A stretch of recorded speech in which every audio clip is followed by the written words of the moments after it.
Irrational Radio. Create something. Hey everybody, welcome to another Table 13 put on by Irrational Radio. I'm a wooden leg and we got Shady Ankle Bottoms and Mr. E. And today we got a special guest, my co-DM for Dragons of Paralandia, Mike, or HeavyHandedHealer. How are you doing today? Comfy, warm, Good. ready to go. Excellent, excellent. Those are all positive qualities to have in someone on a show like this. God, I'm really uncomfortable and cold. Really? It's I'm- strange. I'm comfortable but cold. Fix that. So, You guys are in your house. Why? Stop. Yeah. I like the pain. right. He's a glutton for self-punishment. Makes the bed that much better. And the butt, really. Just Yes. both of those And- things. So today we are going to talk about alternative DMing styles. I do want to throw a little bit of a disclaimer at the beginning of this episode because it is something that, like, all of these things that we're going to talk about are things that if you've never DM'd before, you probably shouldn't try, or maybe like build yourself up. It might be first. easier, yeah, Right. to start with a more conventional, like one DM and a group of players. Right, sort yeah, of like strategy. one DM and 4 players is the optimal way to really do any role-playing game in any system, in my opinion. There are some systems that can handle more people, and there are some systems that get a little hairy beyond 4, but it's, in my opinion, just kind of the best way to do it. But there are interesting ways of changing the DM-player relationship or adding to the DM's the complexity the DM is able to represent in the world through doing things like co-DMing, which is what me and Mike do for Dragons of Paralandia. And for those of you who maybe don't really understand what co-DMing is, Mike helps by basically building characters and writing settings and building, like systems of people and controlling NPCs in the environment as characters without role-playing directly in the session. So yeah, that's kind of what co-DMing is. From your perspective, Mike, what do you like? What do you do? And from your perspective,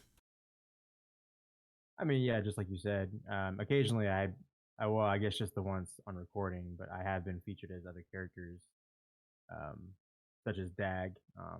He's what was episode 11 or 12, I think.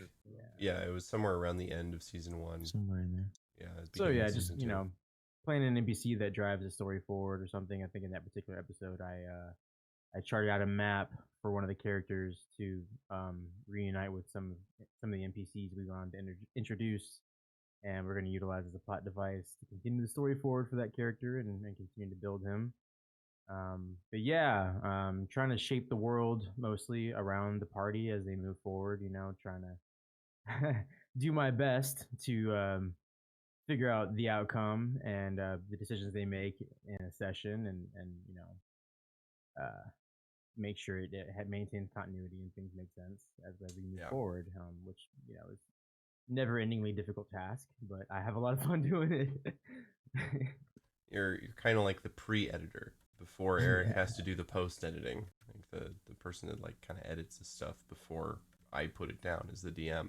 So if someone was gonna come to you and be like, "Hey, I'm interested in being a co-DM for one of my friends," what would be some pointers that you would have for them, or stuff that you would like, want, like define co-DMing for them?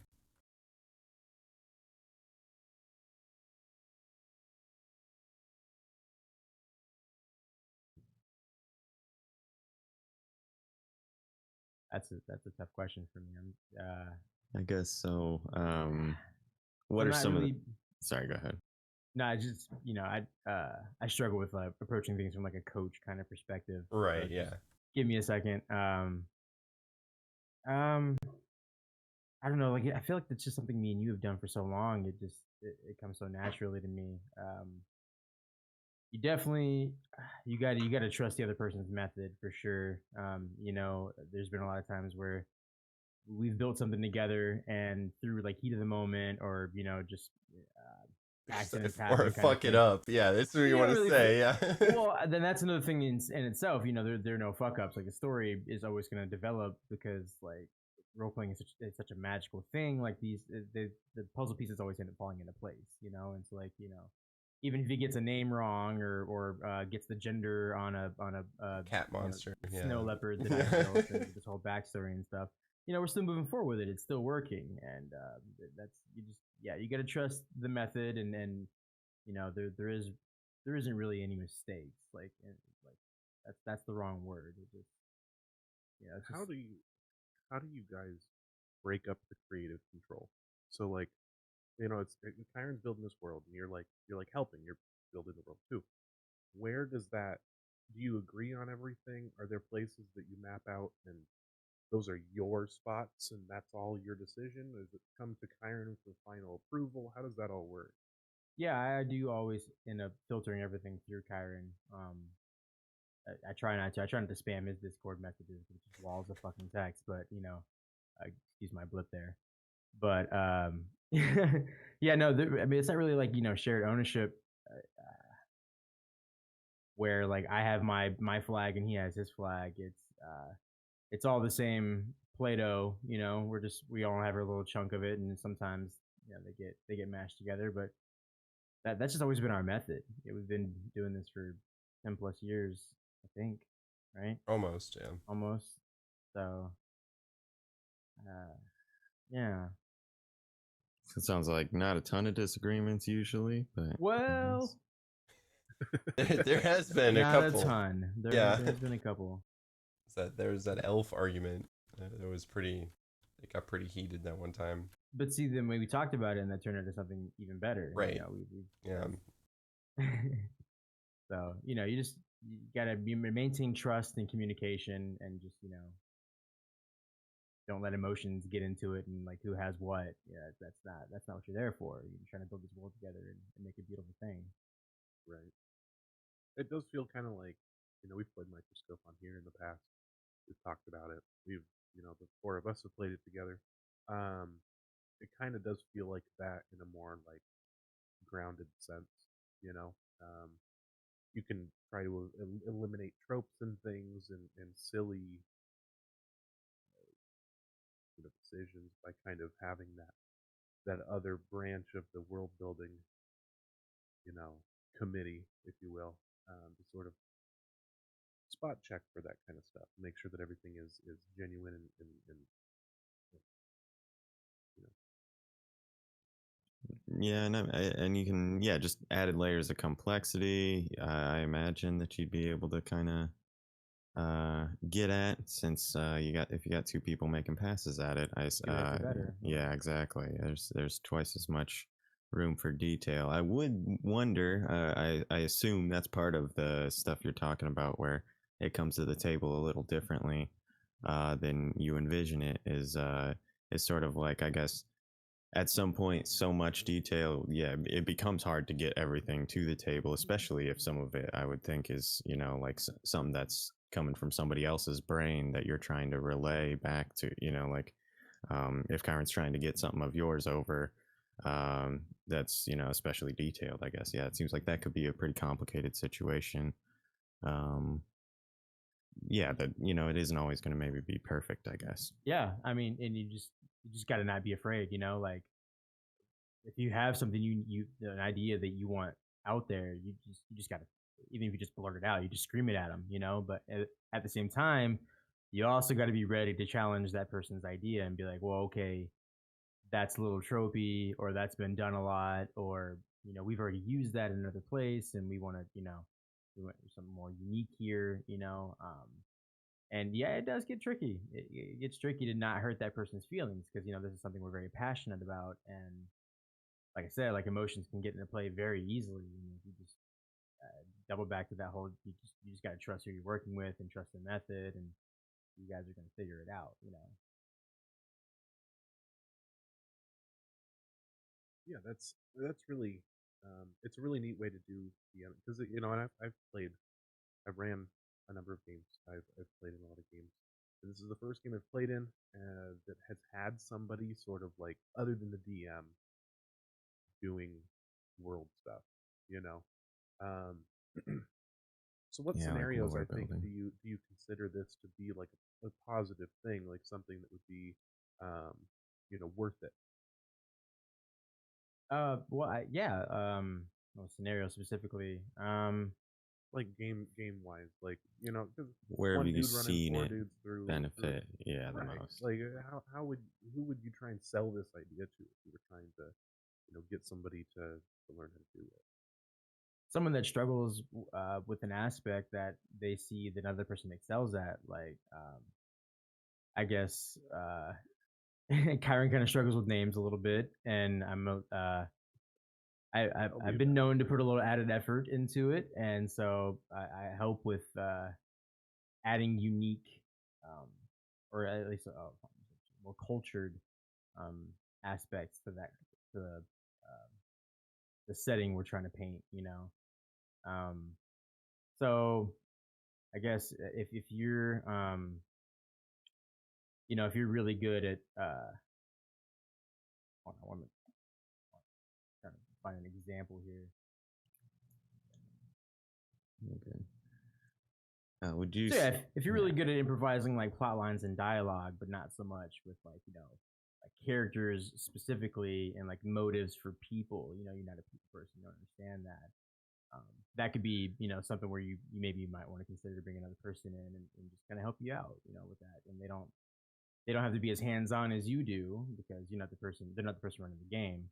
And so it's just like it's just a shared load kind of thing, which is It's almost like having a production team as a DM. yeah, Where you're just like, hey, you're very like, I use you a lot for like coming up with like groups of people, like a band of mercenaries or a group of bards or something like that. And so if I can literally be like, hey, I need a group of knights from this country, that are, maybe like evil or good. And then, in 3 days, you're like, here's 3 guys or up to like sometimes 12 members of this group, and this is how they're formed and all that kind of thing. And I'm just like, excellent. And then I can just plug that into what I'm doing, and I don't have to do all that little bitty description work. makes your job easier. And the production is more sound because your load has been lightened. Right. You can focus on the map building or whatever it is that you would have sacrificed time to work on that. Or just not do more work, but have more stuff even doing the same amount of work. That's exactly. That's yeah. Right. That's the dream. Yeah, exactly. Right. I mean, I'm sure like the pro DMs, the one making thousands and thousands of dollars, they don't do everything to prepare for their sessions. I'm sure that they have like people are like, here are the miniatures that you need, here are the actual production team that is actually like they're giving them the stuff that they need. So that Mercer's not standing in line at yeah, right. Buying his modules. Maybe, who knows? I don't know his life, but right. But it just kind of goes down to in production. The actor doesn't write their lines. They've got they don't do their own makeup or anything like that. That makes a lot of sense. Yeah. Would you guys? Sorry. Would the two of you? Would you guys say it sounds like Mike's maybe more like the detail guy. Kyron's a bit more like the broad strokes, and then obviously, I mean, he's the one bringing it to the table. But like, is that an accurate description? Pretty much, yeah. That's kind of the vibe I was getting. It's cool. He's a way better world builder than I am, and definitely way better with plot structure. Given that he has an English degree and actual training with that kind of thing. But a lot of practice. I've always prided myself on being a people person, and so like the characters and their motives and inner workings of social structures and stuff is always something I've excelled at. Yes, I help them a lot. Some of the best characters in DOP were from you. I mean, like Steinar, you built. I built that Daffodil. you built. Yeah, Siggy, you built. I didn't. Yeah, it was characters you just handed to me and then told me, okay, I want you to try to present them like this, and then I did my best to do that. And like Oh, you nailed it. sometimes I nail it, and then other times Siggy kind of sounds a little bit like Steinar. You know, it's just Or like Jesse. yeah, or like Jesse. Right. Yeah, Oh, exactly. yeah. Yeah, and that's Yeah. another thing that you do sometimes for me is like you'll listen to sessions and you'll be like, "Oh, ease up on that," or like, "All right, you forgot this that we talked about. You need to you have to remember to put that in," you know, and it's super helpful to remember the fine details that I might have otherwise forgot. If someone who wasn't involved in the characters and knew what I was doing was there to like, you know, hey, you forgot the thing that we talked about, you know, like the whole point of this session, you're gonna miss it if you did right now, like. So yeah, it's really helpful from that perspective. So kind of going on like trying to sell this way of DMing. Yeah, what would be, you know, if you know, like if a DM came to you and was like, "Hey, you know, I'm interested in you co-DMing," or I there's this person that I'm thinking about asking to co-DM. How would you go about trying to cultivate the kind of relationship that me and you have? You know, if you were asking me, like besides, you know, the trusting in the other DM. Yeah, that's interesting because it just happens so naturally for us. Because, Right. you know, Right. obviously it has to be somebody you vibe with. But how would I approach? Hmm. I feel like there's a lot of pitfalls for it. Yeah. You know, Oh, yeah. And just start with somebody you've known for a decade. That makes it I think easier. that's That the hard helps. Yeah. Right. Step I'm one, thinking make a about best people friend. thinking about people that DM that I could like come up to and talk about the co-DMing with. And you know, one thing I think that they would have to sort of be able to like go over the reins a little bit, you know. Yeah. And I think a lot of DMs they build this world, or you know, or they've put together a module, or they're, you know, going from a module or whatever, and they have a certain idea of what it is, you know, and bringing another person into the fold on that, I think would be really difficult for people. Like I could just imagine trying to co-DM for Cortex. Now he's in the chat here, but I think that some people would be easier to work with than others, and it really just comes down to their style, you know. Yeah. I didn't mean to hijack your question. No, and I love that because I basically forced my way into it. Like every project Kyron's made, I've been like, oh yeah, oh, I got all these thousands of ideas already, Hey, dude. Like, wanna remember look me? at them? I'm here. Yeah. So Yeah, Cortex is taking your comment personally. Yeah, Brett, You you need to gotta explain yourself, Brett. Nah, man. Hey, bud. How's it going? Thanks for joining us. Oh, that was really Yeah, no, don't. I think Cortex is a person who has a very has you know he's a very detailed in how he preps for stuff, and he has it all very much organized and structured in a way that works for him. I think bringing another person on board, unless they sat down together and built this thing, you know, side by side, shared notes. it would be very difficult to coordinate in a way that I think maybe like the two of you do, where it seems more kind of free form. It is. You know, you build a bunch of stuff and then he pulls it, you know, or he'll commission things from you more or less, um, you know, which I think is a good system and works for that. It's uncanny the way we just like have shared pictures of worlds in our head. I really can't put it into words. And the other, Love at first sight. the other thing that you do that we haven't really touched on is control the decisions of certain NPCs.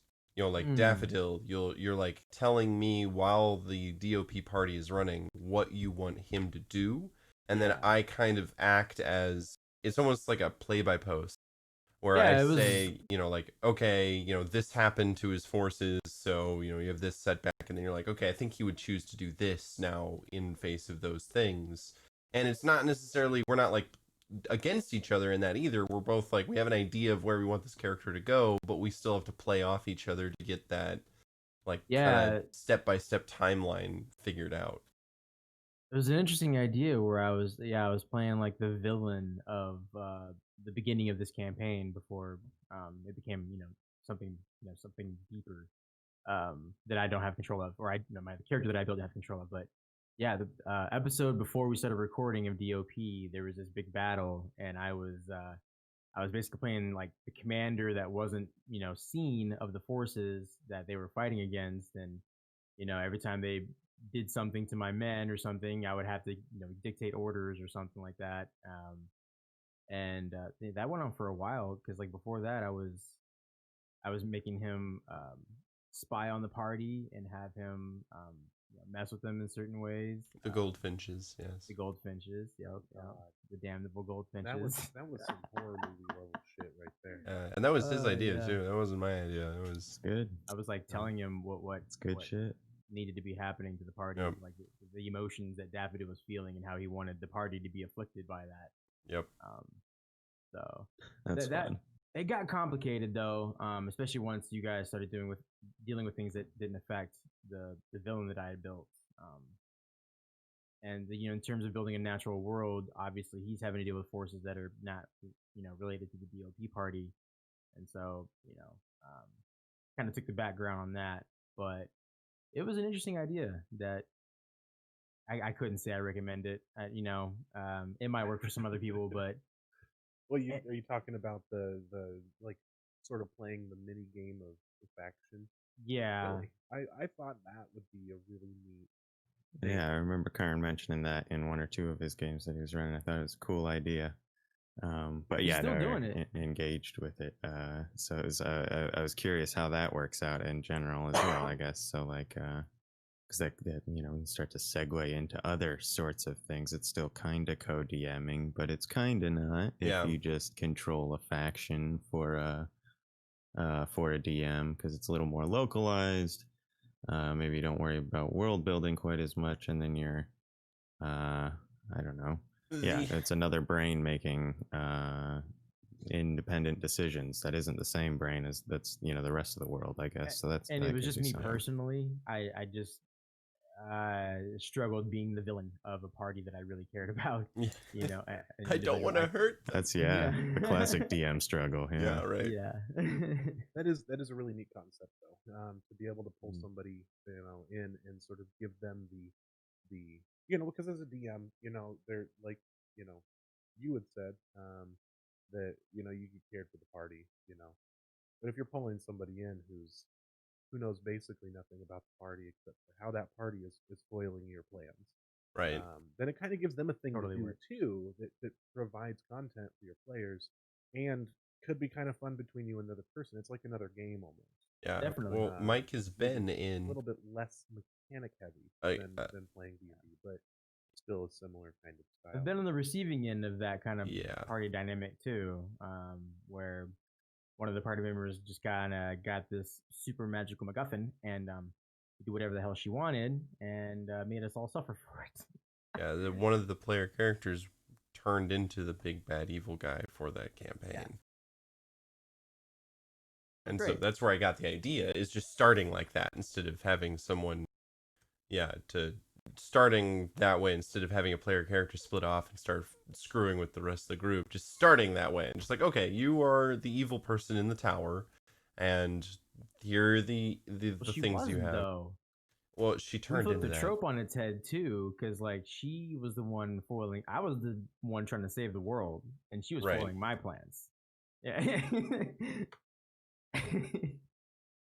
Yes. It's a good campaign. It was a good campaign. It was pretty fun. Like she turned into a shapeshifter, and so she would tell me, like, I want to appear like this person, but in order to make sure that the party didn't know which NPC she was, she would tell me what to say, and then I would just say it later in the session.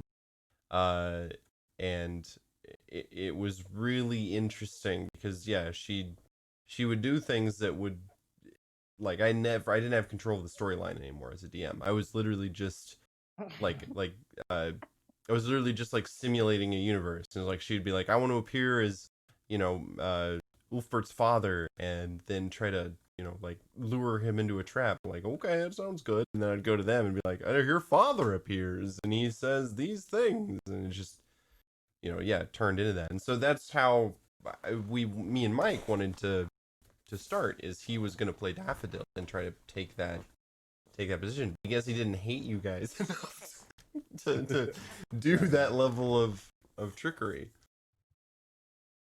I also I wrote a poor character to stay committed to hunting these guys. He didn't really care about those dragon eggs. Right. So. But yeah, I mean, there's still scale to, or like there's a lot of room left in that campaign to pop up the ladder somewhere or something. I imagine. But also, yeah, I don't know. Yeah, places from where he is in the storyline too. He could become more important, I think, down the line. But stay tuned in. Yeah, Mm-hmm. you never know. Might get more of old Mikey boy here. Sound like you're up to something. I don't like.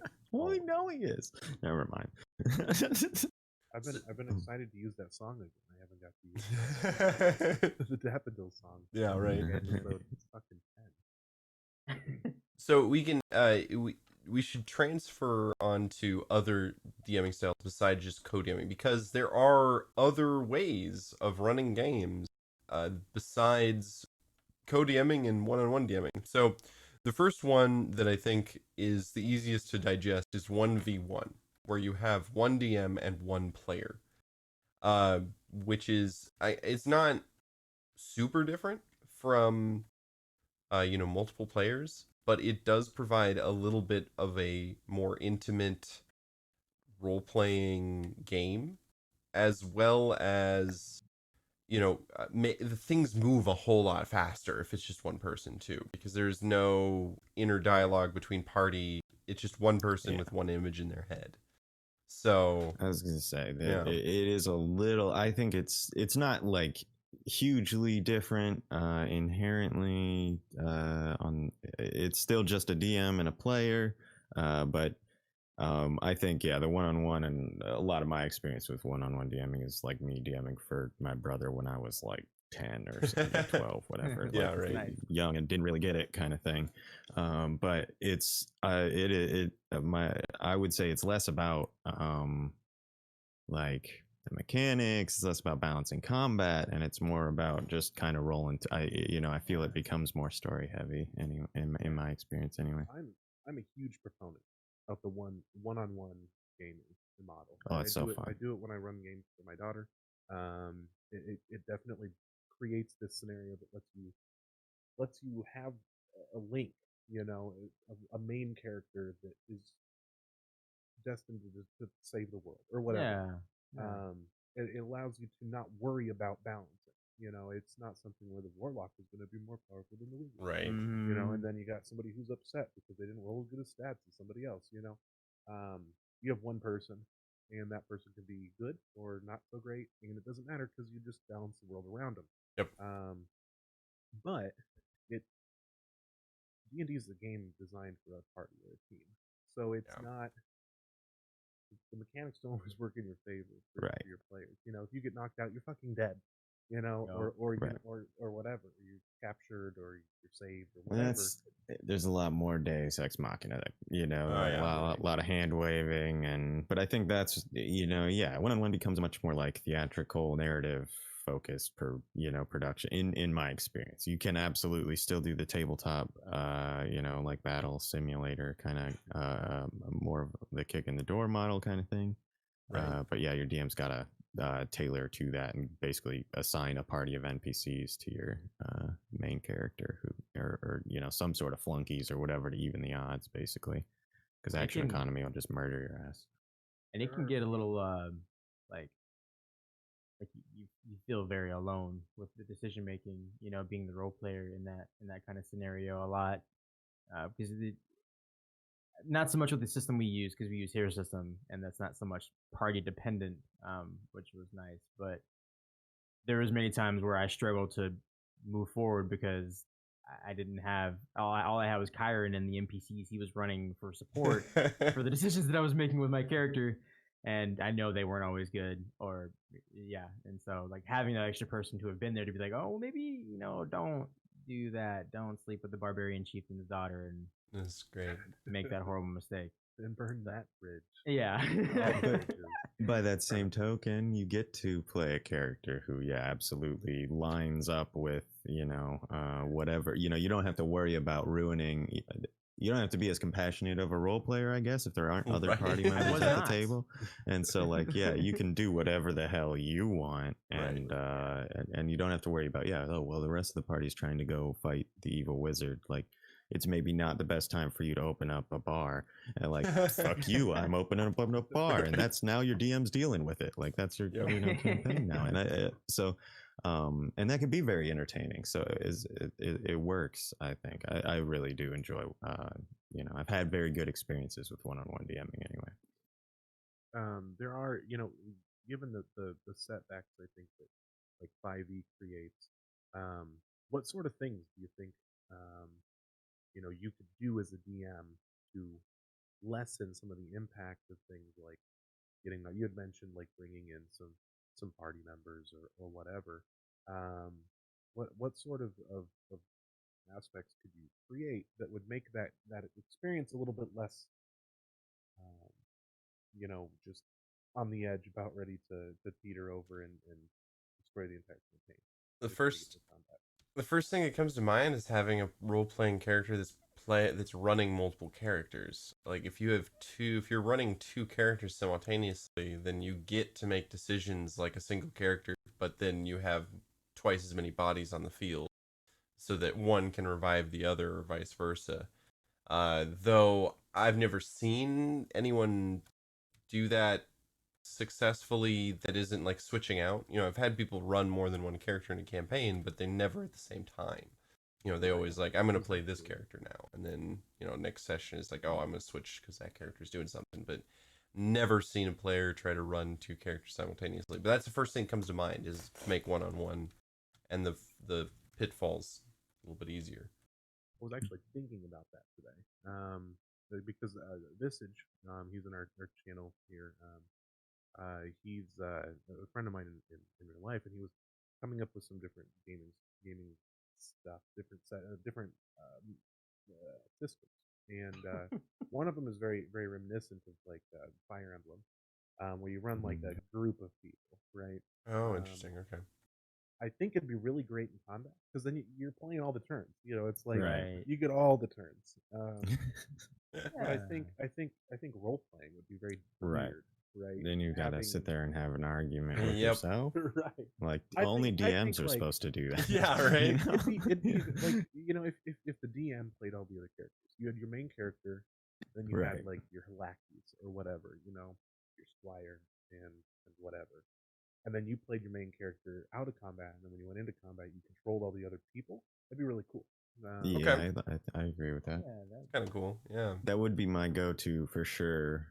Would be just DM PCs essentially, to even the numbers get up to at least a 3 or 4 person party, so that you can start to use more normal, kind of CR balancing stuff, and you don't run into the just like, well, there's 6 monsters on the field and one good guy, so the one good guy kind of gets pushed to the ground and beat up. Right. Yeah. But I think, and I don't think that that's as big of a problem, because with one, like we're saying, otherwise it's if the DM's controlling those party members, and usually I'm not a huge, like, I don't know, I like DM PCs, but you don't want to be too involved in what your players are doing in a one-on-one game. Like I think Mike was sort of mentioning, it as much bounce back as they can get. If there's another person for their character to sound off of, or to rein them in, or to whatever, or they can tell the fuck off or whatever, it makes for role playing, situations that would not happen otherwise if the characters by themselves. Right. And so I think that's something else that you can do. It's not really something else, but that's another good thing about including sort of like a DM controlled party essentially, or at least a DM role played party. Yeah, and then you get beyond because in combat, if the DM played the DM PCs in combat, it'd just be basically the player gets one turn and then you would get 8 turns, and so you'd just be fighting yourself. For combat. Right. I mean, and this kind of pulls us back to like our opening statement is a lot of these things, if you go on like, RPG horror stories, stuff like that, the NPCs is one of the big things that comes up as like, look at this terrible don't DM. do that. Yeah. Right. It all comes down to like not being a dick, right? Yeah. Like knowing how to do your game in a way that doesn't make your players have less fun. Yeah. Suggesting that you play a DMPC, it's got benefits and it's got drawbacks. You don't want to have one dude who has 5 party members to run in combat, and then you spend all of the out of character stuff role playing with yourself. Right. So you have to find a way to implement things where it doesn't pull fun away from the player. One thing I did for my daughter's game, she plays a ranger named Sage, and she saved. She killed a druid that was evil and saved this guy. And the druid, as part of the deal she made with him before she killed him, he gave her a tattoo that allowed her to summon a bear. So she could just bring this bear out of nowhere into combat with her.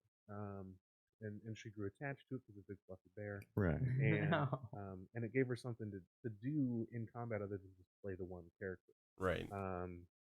And that's, I guess, that you can't role play with a bear. I mean, you can its neck and stuff. That way you're not DMPCing. You're DM bear seeing. Nope. I'm down. All right. Bye, everybody. Yeah, bye. Yeah. Ruined Table 13. Shut it down. Damn it. Turn off the light. You're not taking that spotlight off the player, because, right. What is? I guess there's another thing I've read about that is sort of, it's a mechanic thing where you can sort of allow the player to just spend their hit dice during combat. Take like a rest. There's a whole system for it that I had read, and I don't remember all of it, but that was part of it. Like there were certain legendary actions that you, as a player, being the only player, could do that would sort of second wind you, give you that kind of benefit. That way you're like a hero or what, really, truly, you're the main character. Chosen one. The chosen one. But I think that's, as long as a DM, you are tailoring the experience to what they're looking for, then I think you're succeeding. Like if they've made a rogue, like let them heist shit, don't force them into, a place where they have to go into clear out a cave full of goblins or something, unless that's what they're about, unless they want to do that. But I think that's the other thing is, you got to definitely, as a DM, be aware of what your player is capable of, like what resources they have at their disposal, and make sure that when they're presented with a situation, that one of the tools in their toolbox will get them over, it will get them through that situation. Because there's just always got to be a solution. Otherwise, it'll feel like they're gonna look at you like, oh, are you done? Like, you just don't want to keep playing anymore? Why don't you just say something, man? That's not fair. And then there's this whole thing that it's that trust stuff. I think was the big common denominator across all these for sure. So you don't want to take away player agency. No, and it's really easy to do that if you only have one other player. Yes, super easy. So. All right, so the 1v1 is pretty easy to understand and stomach, but let's get weird. So I think the next one that is not necessarily super different from normal, but is more different than you might think, is West Marches. West Marches DMing, where you are DMing. Like, you have a party of 4, but they're 4 people that are part of a grand pool that have run with a bunch of other DMs already, but within the same universe. We ran one called The Rusty Nail for what 8-9 months out of the Irrational Radio, where and the three of us were me, Shady, and Mr. E. We all were DMs in Mike. You would One incarnation of it anyway. right, one incarnation of it, and so we found that like we thought that it was just going to be it was much harder than we thought it was going to be, because like you run a party and it's you just got the group of 4 and you're like, oh, this is just normal DMing, but then they have like certain expectations or certain items or certain abilities that the other DMs gave them, and you're like, whoa, what, wait a minute, or the parties don't You start getting up to 20-40 players, and you've got Yeah. like 5-6 DMs, and now so it's like everybody's idea of balance is a little different. Everybody's style. There's a lot of stuff to mesh there. Yep. So yeah, it's just adding a lot of variables to. Oh, so many variables. And then you also have the variables of, if you have like a game that get 4 people come together and those people can't stand each other. That or they just don't mesh as But there's role-playing. something at the end that they need to get. Yeah, So they gotta exactly. stick it out. So they gotta stick it out. And you as the DM is just like, oh my gosh, I just like there would be times, I'm not gonna name any names obviously, but I'd look at the sheet and be like, oh, it's these two. Again, like, why do they keep signing up for games with each other? They hate each other. It's They don't obvious like that each they other, don't yeah. get along, Well, but they and- still sign up for games. And I think that's something that's going to happen regardless. If you have a big pool of players, people as availability is going to be, kind of fixed. Like they're going to have certain chunks of time that they can make games for. And I think that is definitely one of the big pitfalls of that like style, the West Marches style game, where it's sort of a lot of little one shots that are interconnected within a greater setting. Is that you just got a ton more people and you have less. It's not you don't get to figure out, okay, this group works really well together, they're just going to run groups together all the time. Like that destroys the model. Like then that's just like a normal campaign that's running within the West March, and so you can't really do that. And the point is to keep cycling people. So yeah, it's just it's tough, but it's not like it's not doable. It just I've seen some really cool stuff come from successful ones, but it seems that they're kind of rare. Yes. Yeah, it's if you're considering running a West Marches game, I'd suggest maybe don't do that as your first game. And also, it's less about DMing and more about managing. Being Sure, yeah, the downtime, the between session stuff, and just keeping information somewhere. You have to be very, very. I'm really not this, so I don't remember the word. Organized. Thank you. You have to be really organized, and you have to work very closely with your other, the other dungeon masters that are running games in this Super world, close. so that everybody's on the same page. Because as soon as one person is not, then it creates a problem, and then that problem will just compound. The longer that it takes to solve. When you start bringing in, and West Marches can happen with less than 40, 50, 60, I think we had Right, yeah. 70 players at one it point. was that was I'm part not of even that players, Crazy. it's characters. characters at least. Yeah. You with that many people, you've got you're going to run into serious issues just because people don't like each other. Right. But you can run a West Marches game with as small as 12 people or whatever, and a couple of DMs. And 5, 10, like and whatever. it can be really rewarding. This sort of like living world kind of thing where all these other people are also responsible for how the world evolves. Yeah. If for people who aren't really don't completely understand what a West Marches game is, I know we kind of gave a description of how mechanically it works, but the idea is essentially like an adventurers guild or some sort of large pool of adventurers that work for typically a city or whatever, and they have sort of like a safe haven, and they travel out from there and do things in the world, and it works best somewhere that's not super explored, because you don't want people moving around and going to all these other places that Right. exist. But you want like a central hub where everybody goes to at the end of every session, and then they head out on a new quest or mission. It's kind of like an MMO for role playing. It I would personally, when I first started doing DMing online here recently, um, my return to glory as it is. I was the only person willing to DM, and I had a server of friends that were wanting to play, and that I had 10, 15 people who wanted to play, and I wasn't about to run 3 or 4 games, Right.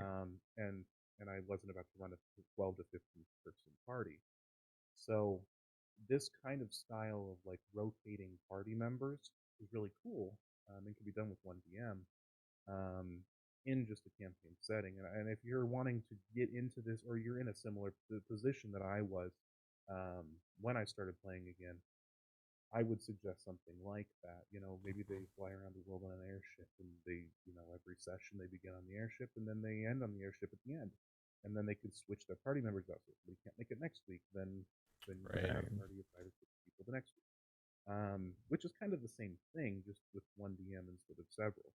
And Right. there is we did an interview with Icky V, and she runs a server that is basically that. Is a Westmarch server, but she does all the DMing and has side DMs or co-DMs that help her manage all the people. But she has a group of 20 or 30 people that switch out on Saturdays between games, and she'll let people join too. You can just join her server and hop into a game if you can get a spot, and it works for her.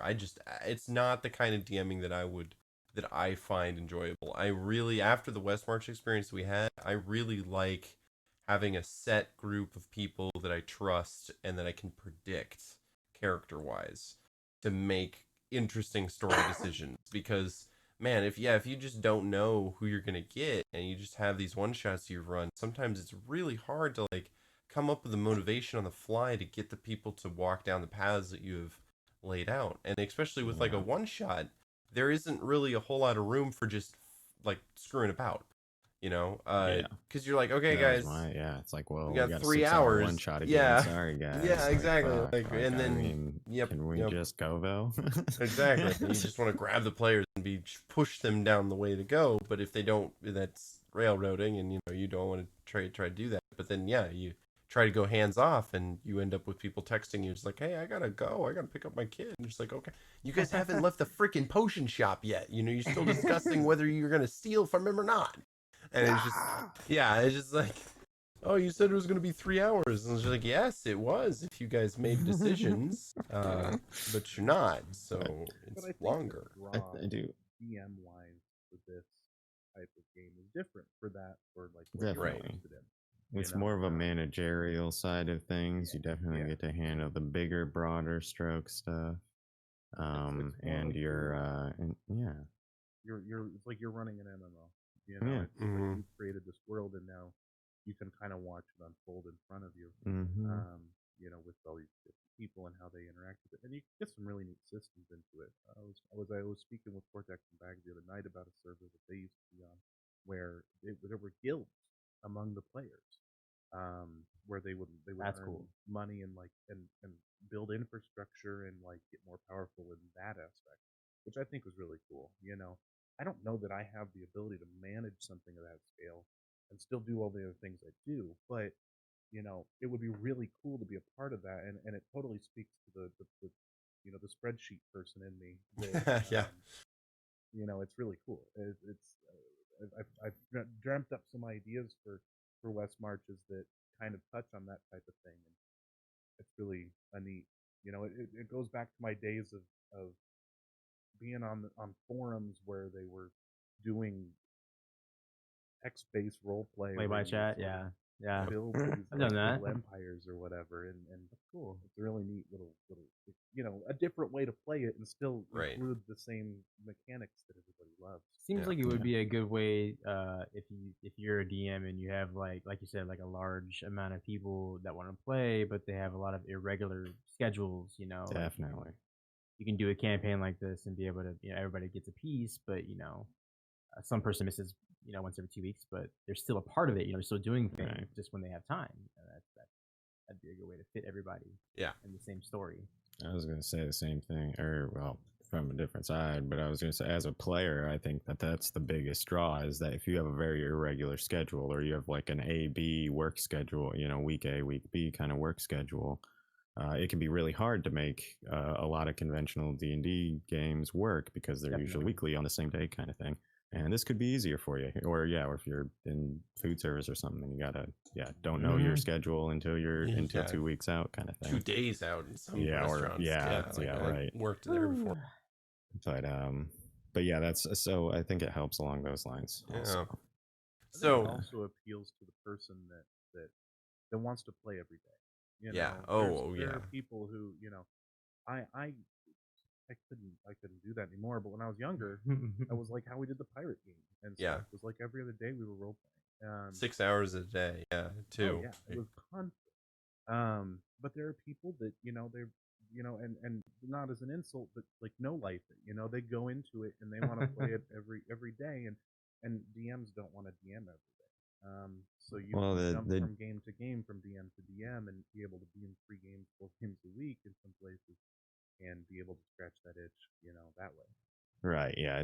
It stretches your DMs out further because you don't have to. Well, potentially it might do the opposite if you have 1 DM and 12 players, but but if you've got like like 3 or 4 DMs and 10 or 15 players, or well, I guess probably 15 or 20 if you have 3 or 4, but whatever, you got a reasonable number, then you can start to, like you're saying, you're gonna have pretty regular sessions or games or one shots or whatever, and DMs don't have to DM every day, and because that's straining. I think, like, as a player, there are a lot of players who want to play every day. There aren't a ton of DMs who you're saying, they want to DM every day because that it drains you. There's a lot that it takes out of you. And it's not after a week or 2 of playing every other day for 6 hours a day, I remember I would always be out of gas on like a campaign. Like, I don't hang on, like, guys, I can't, I got to figure out where the fuck we're going here, I'm sorry. Yep. Especially I think it being online also kind of takes some of the it's a little harder to be a DM online in terms of the amount of energy you have to put forward to make it successful, and not because of the like the format.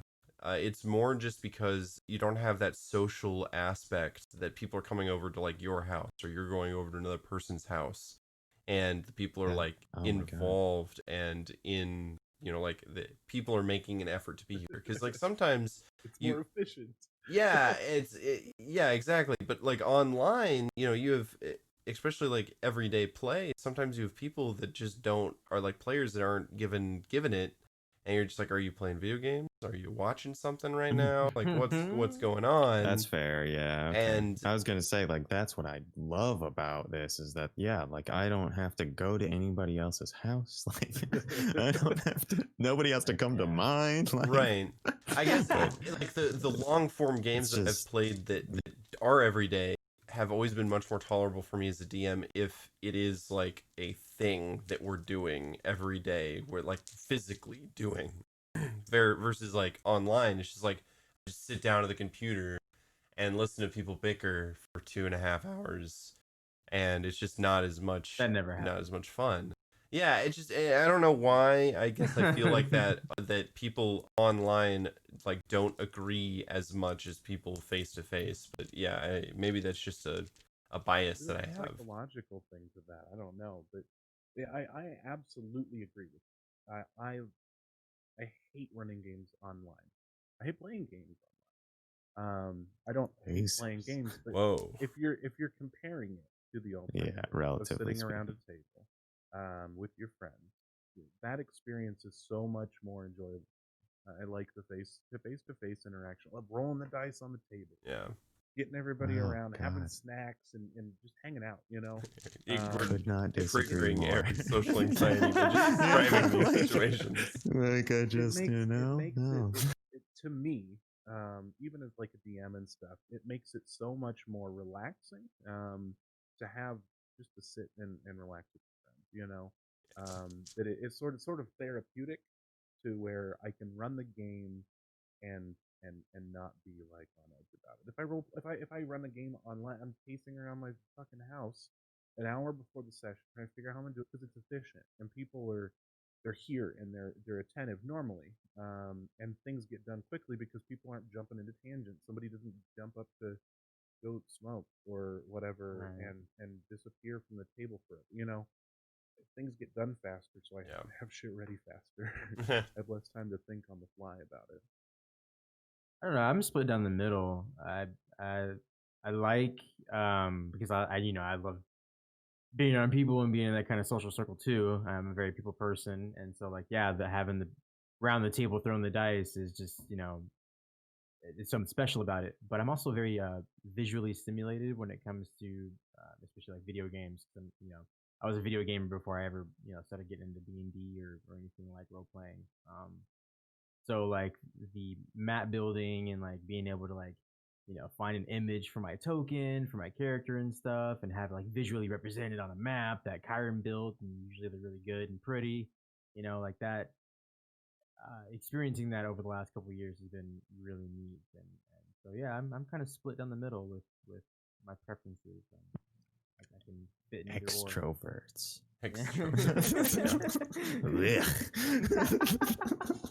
They're disgusting. Yeah. Like, oh my god, it's so much more relaxing. I'm just like, wow. No, it is not. I have to like make coffee. I can't. Get a It's not. I pizza? don't. I can. It's within arm's reach here. My house. I'm in my chair. Damn it. No, I see what you're talking about. No. there too. There is a lot that's- more resources online and available at your fingertips when you're sitting. Right. It Definitely. sort of evolved from when I was 12 and playing Dragon Ball Z characters at Mike's house. Not you, but a different one. With Kyron. You wish. I'm on the line.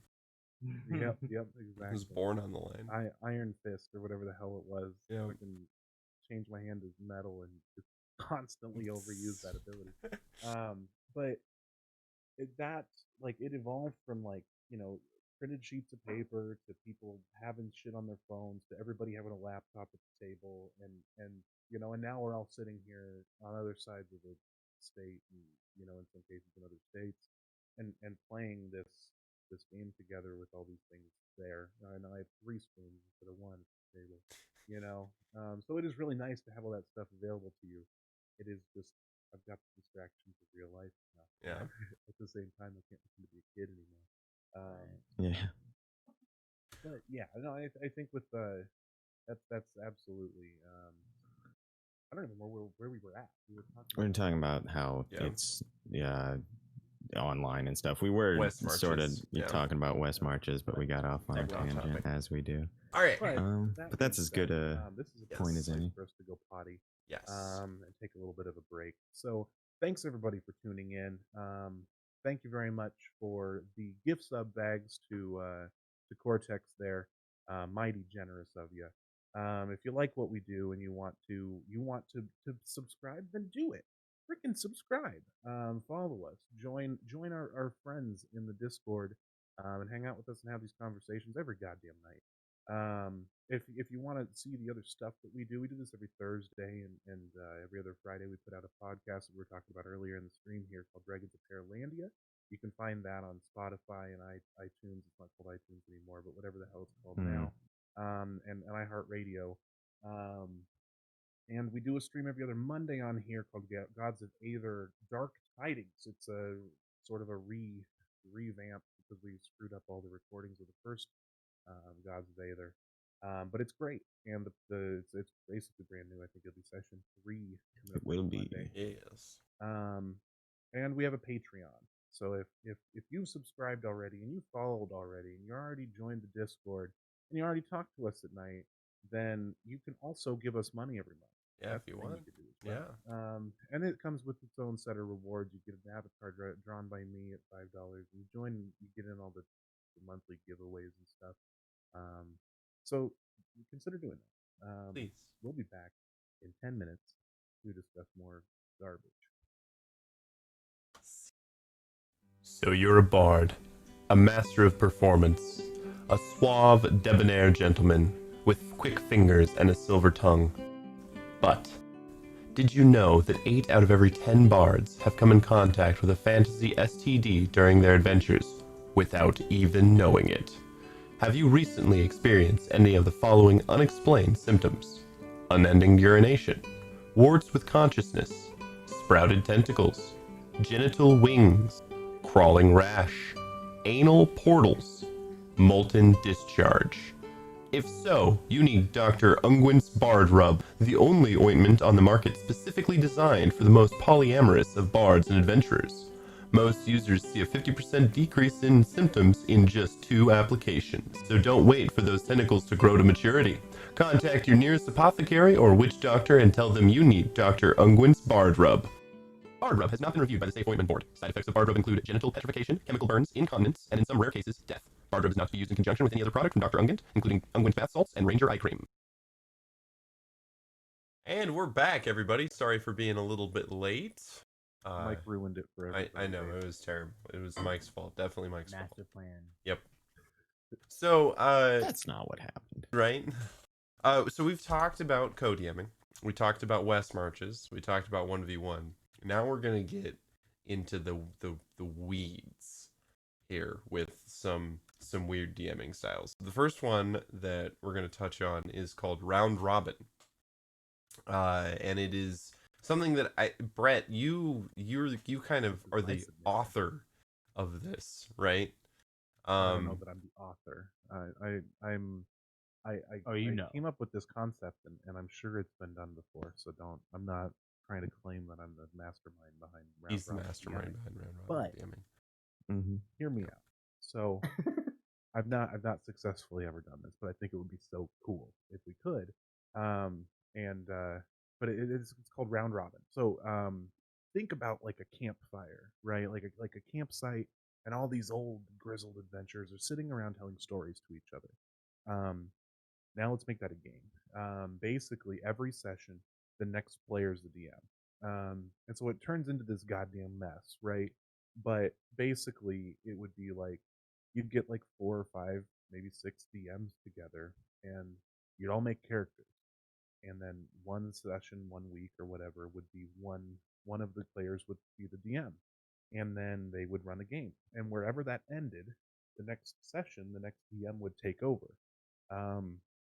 There's a hell of a lot of problems that could happen here, and in my experience with this style, happened immediately and completely destroyed the game. But given the right people and enough open-mindedness, and I think that it could be achieved, and it would be really cool because it would definitely emulate that sort of like, no, this is what happened after Right. York, whatever. And it would, there would be, you run this game. You just have to create like a bare bones world, and then as stuff happens, you just have to keep it organized, just like what the world's about. Yeah. It's sort of like when you do like acting Improv exercises. Yeah, improv exercises. you don't naysay on what other people have already put into the narrative, but you can add to it and create new things. Right. And when you've got the storytelling stick, you're in charge of the world and what's happening. And I think it could create a really neat game. It would be pretty nonsensical, I think, but it would be a lot of fun. Oh, but You almost kind of have to be. You'd want, like Right. I think you it'd wanna- be a lot of fun for something that, for instance, for us to stream, right? It would be Right. something that'd be a lot of fun to It could play be and a fun probably game. to watch. But Or it's a hobo definitely not like you've got to walk into it understanding that your world's going to be pooped on. Right. Oh, God, that's yeah, what I was like, saying. Yeah.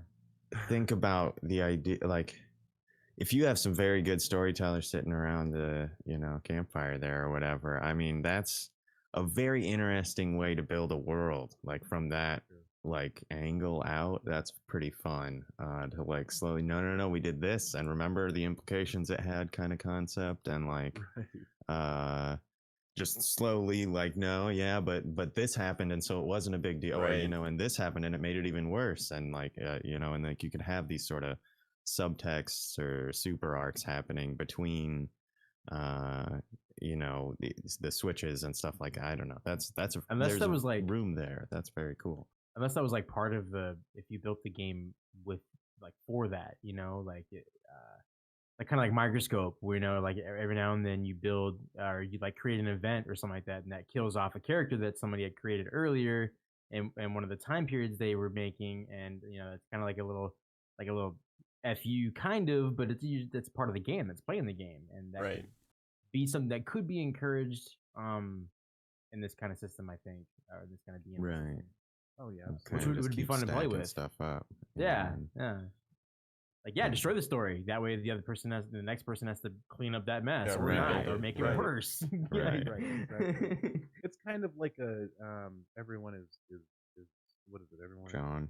Everyone is John. Yep. It's Yeah. kind of it's similar, like it's sort of like an improv style game that's very simplistic in design, where basically everybody plays a character that tries to achieve their goals or whatever. But it's very Right. silly, and it kind of follows the same sort of aspect where it's like, well, now I get control of the narrative. Now, Yeah. this person. No, I think it's something that'd be a lot of fun to do, and I'd like to do it Yeah. sometime Just if I get the right people together. Don't do it if you've never DM'd. Don't. Yeah, Don't that's try absolutely that. launching into DMing, tuning in to Table 13 to learn a little bit about how to DM because I want to learn a little bit about DMing. Don't jump Skip into this Don't do this. episode. Yeah, don't do round robin. Don't try Nope. this at home. Come back Yeah. to this one. No, but it's I think and yeah, I wouldn't even if you're a practice DM, don't do this with players you haven't played with, or a Right. group that you haven't played with before, Yeah, because everyone's got to be on the same I page. imagine that doesn't last very long That's if exactly you're what happens not when I confident that that everybody's into it, that they're committed to taking their turn when they're DM and being ready to roll on their stuff when it comes, and not having people missing and all that jazz, like, because that becomes a bigger deal if you have somebody out. Yeah. and, Wait, what like, happened to yeah. Right. Right. my world? Like it'd be like the Yes. DM missing a That's- session. It's just, Although It's you miss the one before you go. All of a sudden, it's like, wait, where am Wait. I? What am I supposed to be doing? Hold on. yeah. Yeah. it could be a very interesting world building technique, a lot like microscope, though, where Mhm. just everybody has a clean slate. You're a campfire, and then go, like to build the world with these stories. Right. That could be really interesting. Absolutely. Yeah. Because then if you take that world that they built with those campfire stories, and you do other like one-on-one campaigns or more campaigns in the Play-Doh that everybody has constructed for you to mess around with, like that could be That would be cool. Very much really like interesting. throwing paint at a canvas and then Pretty much. Right. tying everything together after Right. Yeah. you see what it is in the paint that you created. I like that. Yeah. No, I think it'd be a lot of fun, and it's something that now that I've dredged it from the abyssal depths of my mind, this is something I'm going to be doing. So mark my Cool. goddamn words. All right. Yeah. I We'll see. volunteer to distribute. I got time. Sweet. All right, I already got one on board. We could do this a one-on-one thing. Didn't we just say that if you haven't Oh, DM'd before, not sure. to do this? Like, what up, Tish? So, what is the next one? Another Totally weird, right. and so here we're going to get into forms of DMing that I have only theorized about, that I've never actually tried.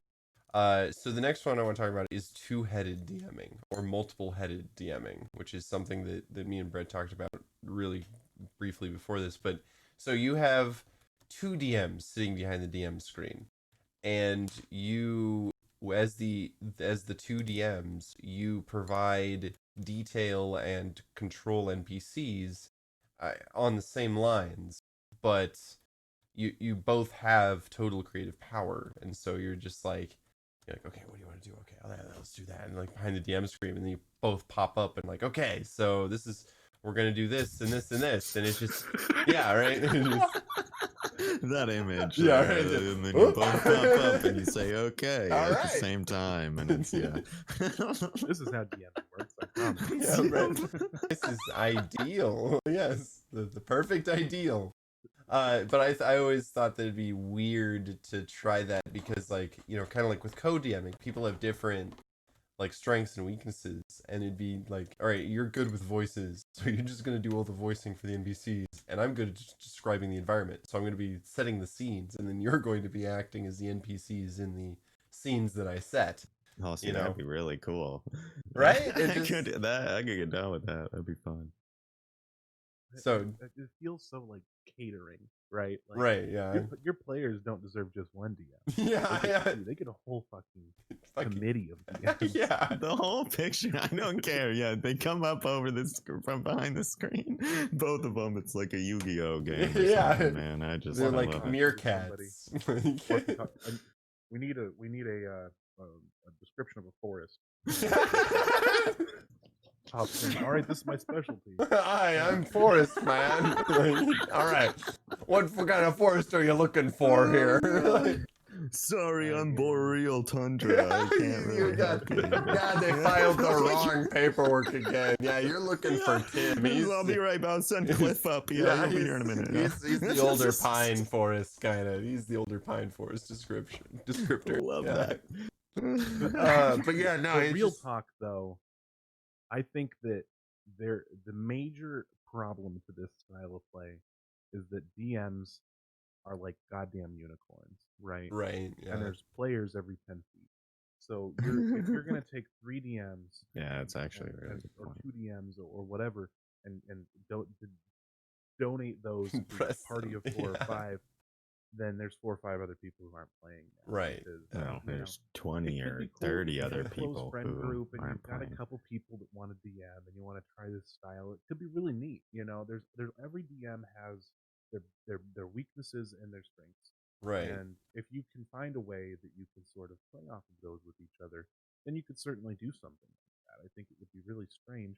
And it's been done before. I think there's, you know, huge parties that of 8 or 9 Right. that have 2 DMs, that split them off and do 2 different Yeah. things at once. Or, you know, that's really cool. You can kind of I've actually been involved in something like that for one session before. I didn't think about it, but with that live group you guys were doing, Yeah, yep. there was like a session where I took half of this his group, and my friend Lee, who's their standard DM, took the other half, kind of thing.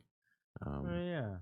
But and that, like, you know, it was weird because I found out about it like 20 minutes before it happened. Right. It's like, all right, But- this is what we're gonna Just gonna do. drop it in your lap. But it was, you know, it was kind of cool. It was a fun thing, and then tying it back in was entertaining. Watching him trying to pick back up from where I was like, okay, so yeah, here's this, and you told me it's imagine it's like this spot, and he was just, and then watching him kind of like calculate was sort of fun. Yeah. so. All right. He was working hard that night. Yeah. He was working hard.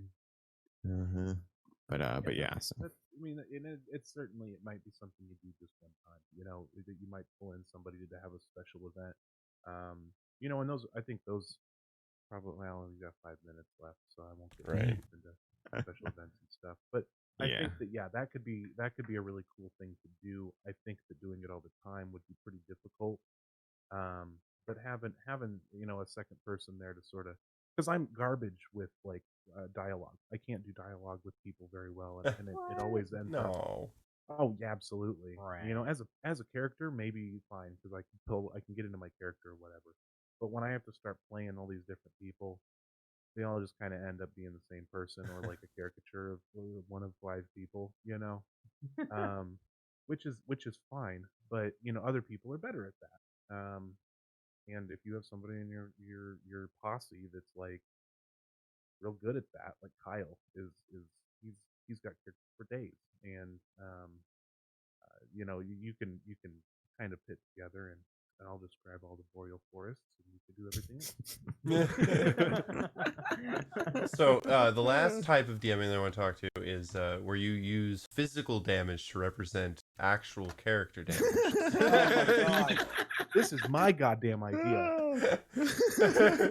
It's just My yeah, your character takes a point of damage, and the DM hits you across the face. Okay, no. Yeah. But yeah, seriously, what we've talked about have been pretty advanced DMing styles, and not necessarily something that we want to recommend first time or newer DMs attempt. Like, there's modules for that. Homebrew your own stuff before you try to involve multiple DMs or before you start hitting your player characters in the face. So I don't know. your Whatever players- works. Yeah, whatever. Each table is different, you know. Do an Uh, incremental electric shock system. Oh, God. Mhm. This is a point That's of that Ready damage. Player One stuff right there. Yeah. You be in a mocap suit that shocks my nuts when you kick me in the balls. I want it. As the DM. That's cool. All right, here's your Fun mocap version. suit. Here we I'll go. pass on that. You Good ready? Lord. So he gives new meaning to the DM seducing you. Oh. Yeah. Just. Yes, Oh sir. yeah, there we go. Full. Boy. All right, guys. Thank you so much for On tuning that in. note, I think this is probably the best place to end this. Yes, this before it video. gets Can't get too any better far. or Yeah. worse. Thanks again for joining us. If you haven't already, follow us, subscribe if you can, join our Discord, and we'll see you all again. Well, not in a whole week, but on Monday with the game. Yes. But we'll see you against Table 13 on next Thursday. Next where we'll talk Thursday. about coconuts and their mating rituals. Yep. That's probably not what we're going to talk Probably about. not, but we will announce what we're going to talk about. Actually, we have to do it now. Oh yeah. That's going to Well, be a hard, that's a hard 1 hour and a half. Yeah. See hard what you did there. coconut filled hour and a half. I'll pretend it was intentional. All right, guys. Thank you very much for tuning in, and we will see you next week. Goodbye. Wear a fucking mask. Oh yeah, wear a mask.